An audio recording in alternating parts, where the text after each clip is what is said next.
Finding that special someone can be tough, but history has some helpful advice. Whether you are searching for the one or aiming to be a true charmer like Casanova, these dating tips are sure to guide you. Just a heads up, no promises though. Hi, I'm Alina, welcome to or welcome back to my channel.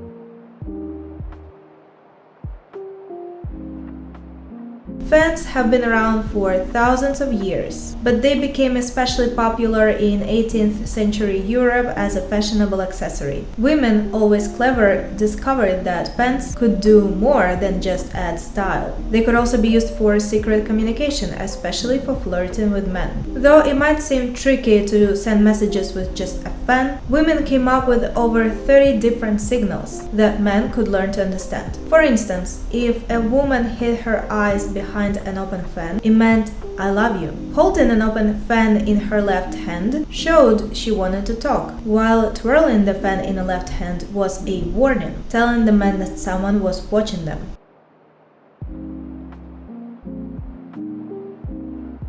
In the histories, Herodotus describes a unique tradition in ancient Babylonian villages that helped everyone to find a partner, even the poorest men and the least attractive women. They had something called a marriage market, where women were auctioned off to men as wives. The auction started with the most beautiful women. They went first because they received the highest bids, usually from the wealthiest men. But when it came to the women who were considered unattractive, disabled, or too old, the system changed. Instead of men paying for these women, the auctioneer paid the men to take them as wives. The amount of money kept getting lower, and the man who accepted the smallest amount won the wife. The money used to pay for these marriages came from what was earned in auctioning off the beautiful women. This system ensured that every woman, no matter her looks or age, found a husband. It also gave poorer couples a financial boost with a small dowry. The market was open to everyone, including people from nearby villages. Fathers couldn't choose husbands for their daughters, and every bidder had to prove they seriously intended to marry by having a sponsor. So if a marriage didn't work out, there was even a kind of money-back guarantee.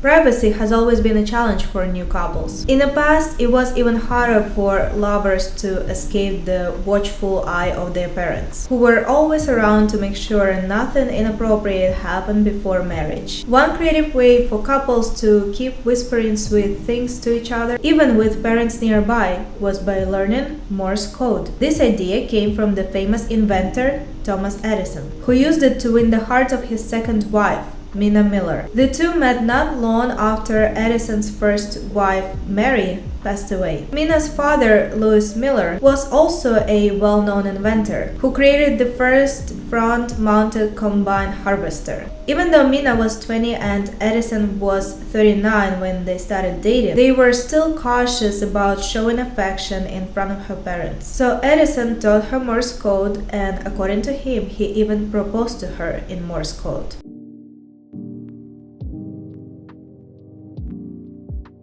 Impressing your partner's parents might not seem like a big deal, but it used to be crucial. In the past, a bride often needed her father's permission to marry, so a good piece of advice would be try not to embarrass yourself, especially when alcohol is involved. No one learned this lesson better than Hippocrates from Attica. In the 6th century BC, Cleisthenes, the ruler of Sicyon, was looking for a husband for his daughter Agarista. Instead of just accepting money or gifts, he held a competition to find the best suitor. 12 of the most eligible men from across Greece joined in. The suitors competed in events like chariot racing and wrestling to show they were worthy. By the end, Hippocrates was the top choice, but during a banquet to celebrate the suitors, Hippocrates drank too much and began acting foolishly. At one point, he even did a handstand and kicked his legs to the beat of the music. Cleisthenes, frustrated with Hippocrates' behavior, told him, "You've danced away your bride." As a result, Agarista married another suitor, Megacles.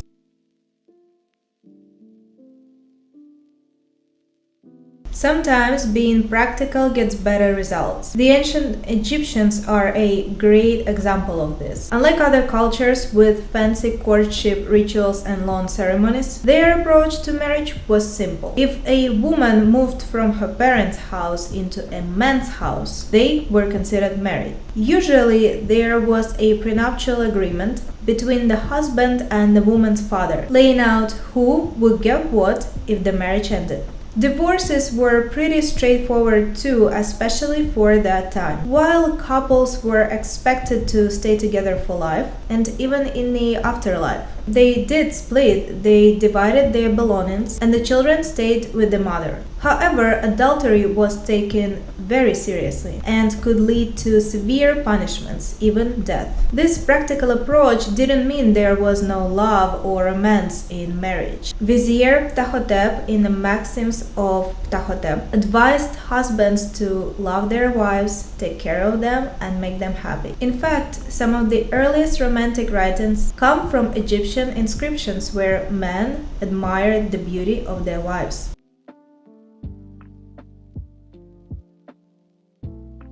Throughout history, it's been common to think that a woman's place was in the home, taking care of the family while the man went out to work or fight. But Teutonic women had a different belief. They thought they belonged right beside their husbands even in battle. They traveled with the men from fight to fight, helping by feeding them and taking care of the wounded. However, they didn't shy away from picking up weapons and joining the fight when needed. Plutarch, a famous historian, described how Roman soldiers once attacked a Teutonic camp and were met by women fighting back with swords and axes. These women faced injuries bravely, showing great courage and determination. This fierce spirit, shared by both Teutonic men and women, became known as furor Teutonicus, a term used to describe their wild strength in battle. Another admired quality of Teutonic women was their chastity and loyalty. After the Romans nearly destroyed the Teutons at the Battle of Aquae Sextiae in 102 BC, the women asked to be made sacred servants of the goddess Vesta instead of becoming slaves. When their request was denied, they chose to end their lives together in a mass suicide rather than face slavery.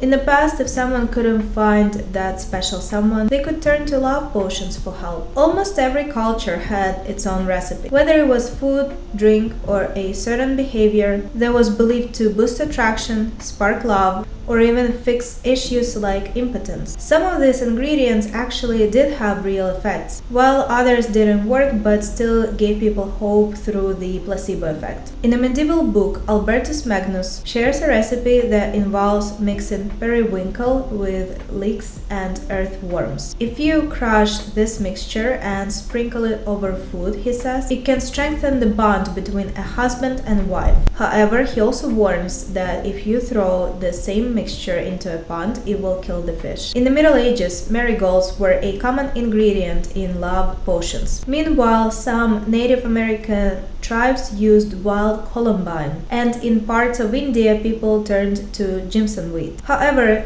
Jimson weed was especially dangerous because it's a toxic plant from the nightshade family.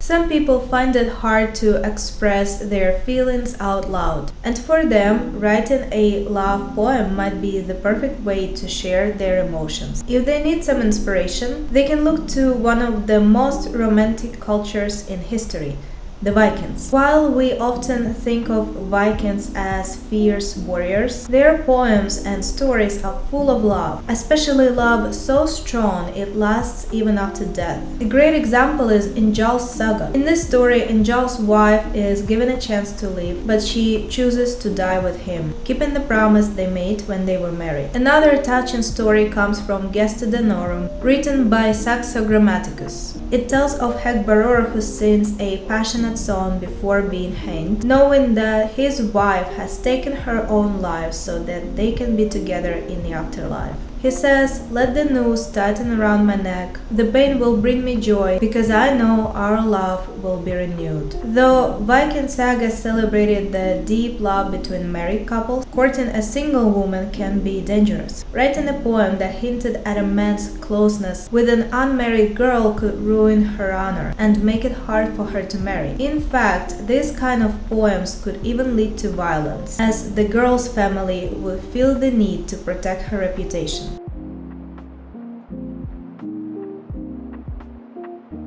One of the best ways to catch someone's attention is by giving a thoughtful gift. Throughout history, gifts and material possessions have played a big role in marriage. In some cultures, there was something called a bride price or bride wealth, where the groom had to give money, land, or other wealth to the bride's family. In other cultures, a dowry was common, where the bride's father gave wealth to the groom's family. As marriage customs became less strict, gifts between lovers became more popular, even without the promise of marriage. During Renaissance Italy, exchanging gifts was especially common. Young women would receive woven belts or girdles that often had romantic or fertility-related designs. Other popular gifts included brooches, pendants, and combs, all given with a personal and romantic touch.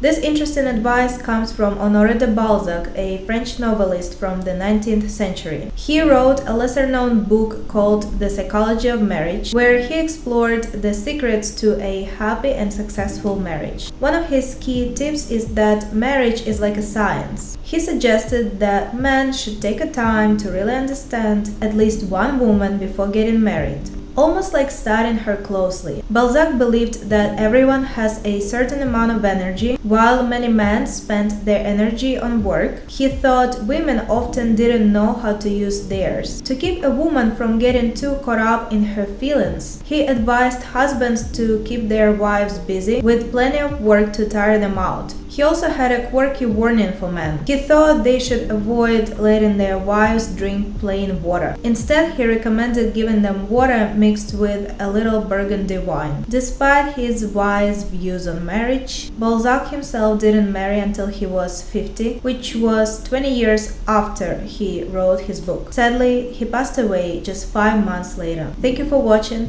and I'll see you in the next one. Bye!